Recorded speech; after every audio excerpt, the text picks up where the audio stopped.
Hi, I'm Claire Pires, and I'm the host of GLAAD All Access, GLAAD's video series that features interviews with newsmakers, hitmakers, and people making a difference. This week, I sat down with Frank Mugisha, who's a Ugandan LGBT advocate, after he won the Jolli Humanitarian Award at the Riverdale Country School. And we talked about what it's like to identify as LGBT right now in Uganda. Take a look. So if you're an activist and you live in a very densely populated area, and also if you're transgender, then you're most likely going to face a lot of harassment from the police, from the public, from the landlords, from your family, almost everyone. And have you been personally threatened?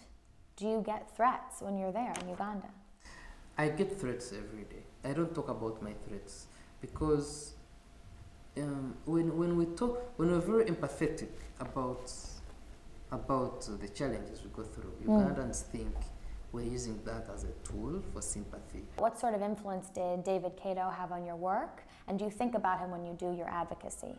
His death was sort of like activating me to even work harder, because I wouldn't want to see what happened to him happen to anyone else. You said, I want my fellow Ugandans to understand that homosexuality is not a Western import. What do you mean by that? If someone is known or perceived to be homosexual, people will go and attack them, because homophobia is not something that has been in our society for long. It is something that has come in by extreme Christians.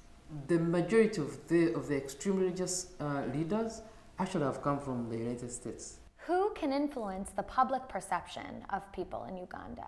The students have power. The young people have power.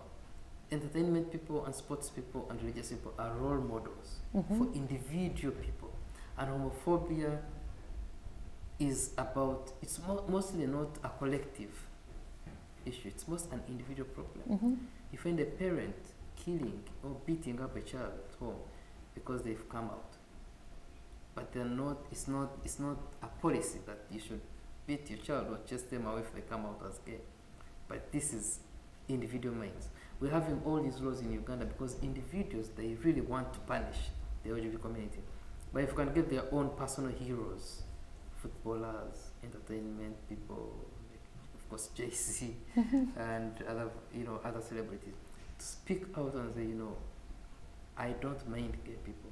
I have gay friends, or I am gay. That can change the person in Uganda who is in the rural areas, the young boy who told me, does anyone care about us? He will know, well, everyone cares about us because my biggest celebrity cares about us.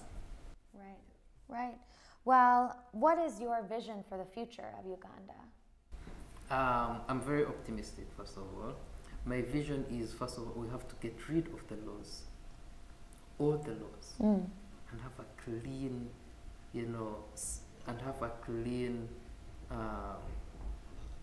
like a clean run. Like a clean slate.